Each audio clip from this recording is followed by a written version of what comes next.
What's good YouTube? Welcome to my channel, Large and Conditioning. Today I want to take a critical look at Dr. Eric Helms' pyramid of muscle and strength. The very first layer in his pyramid, which is also the foundation, he talks about adherence. How well can you actually adhere to your training? You may have aspiration of training 5 days per week, but have you even been able to adhere to 2 or 3 times per week in the first place? Maybe your own goals or aspirations shoot over what your actual ability is to adhere to, and if that's the case, you need to get to adherence in terms of going to the gym 2 or 3 times a week.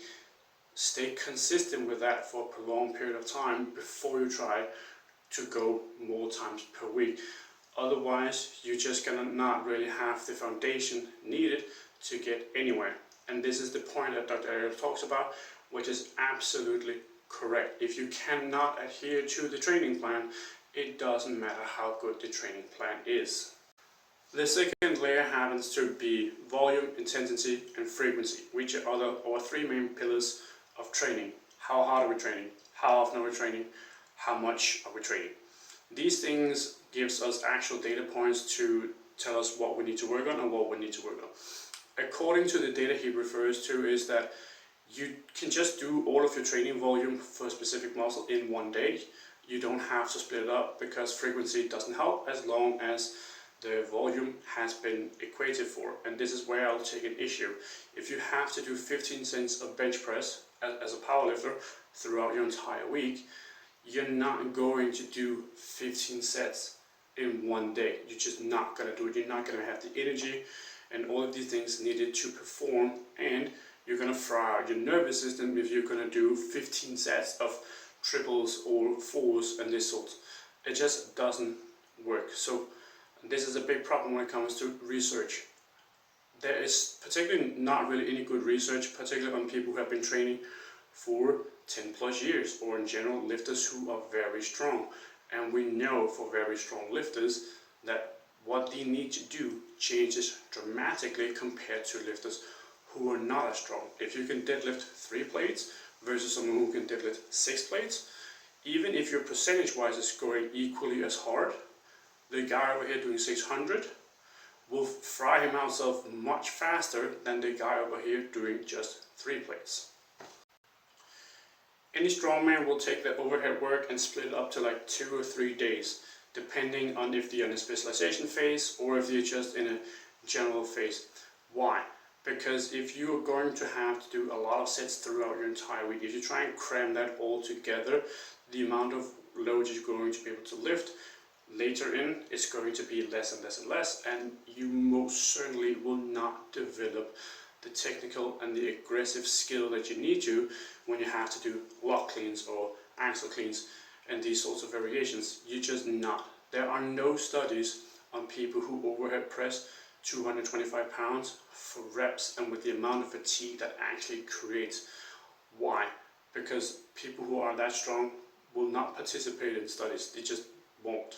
They're not going to have to potentially watch a whole training season down the gutter just in the name of science.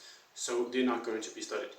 And it stands to reason. If you can overhead press, let's say 200 pounds for 5 reps, and if you try and do 5 sets of that, you will absolutely kill yourself with it. It's just not going to work. This is the reason why, especially the really strong lifters, both strongmen and powerlifters alike, that they will take the volume and split it up into multiple touches throughout the week instead of one big singular touch. It works better. If you come in fresh and you can lift more weight, what is that going to do?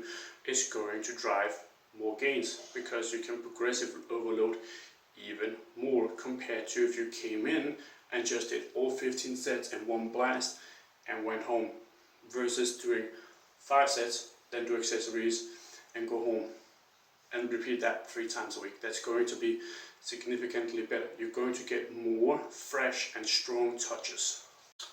Third point, progression or progressive overload. He talks about how against an absolute strength doesn't directly help in hypertrophy. However, it does indirectly, and this makes sense. If you can bench press 200 pounds for one right now, and you train to be able to hit 250, that means you've increased your strength by 25%, which also ultimately means if you're going to do lighter work, you will be able to lift more weight, which also helps gain more muscle mass because you can now gain even more progressive overload. You can do more reps with a lighter weight compared to what you could, let's say, 4 months ago. So it works. Point number 4, exercise selection. He talks about how you should think about exercise as basically major movement patterns instead of trying to, for instance, replace a squat with a leg extension. It's just nowhere near the same. Whereas like if you're going to replace a squat, do like a split squat or something else of that nature. Just don't do a split squat or change from a squat to a leg extension. Do it from a squat to a split squat, or a walking lunge or a deficit lunge, things of that nature. However, I would argue it makes more sense to think about exercise selection for a strength athlete, especially powerlifters and strongmen, because we will have different weaknesses that we have to address over time. So it makes more sense for us, at least I argue, if you think about the exercise selection. For instance, if you want to reduce the amount of fatigue that your lower back is going to take from overhead pressing, but you want to hammer your shoulders as much as possible, you can do a seated overhead press and then work on that raw strength, but reduce the amount of lower back fatigue because you may have deadlift the very next day. So it makes perfect sense for us to do that sort of thing. I would not say it makes a whole lot of sense for people who train purely for bodybuilding purposes. His fifth and the final two things gets jammed into one: rest times and tempo. Tempo has been basically bastardized into this thing that you have to do it as slow as possible, time under tension, has as much tension as possible over time, and then reduce the weight because then you have more time under tension versus trying to focus on having high tension. And he even talks about this, that in the concentric phase you should be as forceful as possible. You shouldn't just try and go slow, you should just push that thing as hard as you possibly can instead of trying to be slow. And then the eccentric, you can be a little bit slower in order to get the most growth possible. So this makes perfect sense. And he also talks about how with rest times, if you're only resting 30 seconds instead of like the 2, 3 or 4 minutes that you probably would need, especially doing compound movements, then you can lift less weight, which means less progressive overload, which means less gains. Overall, his pyramid is very good, and it can be used even for strength athletes as well, as but both us powerlifters and strongmen do have off seasons where we need to widen our base so we can have a better peak at the end when we have to go into a competition. The wider our base is, the higher the peak will be. So it makes perfect sense for us to also follow this sort of thing, especially with the exercise selection.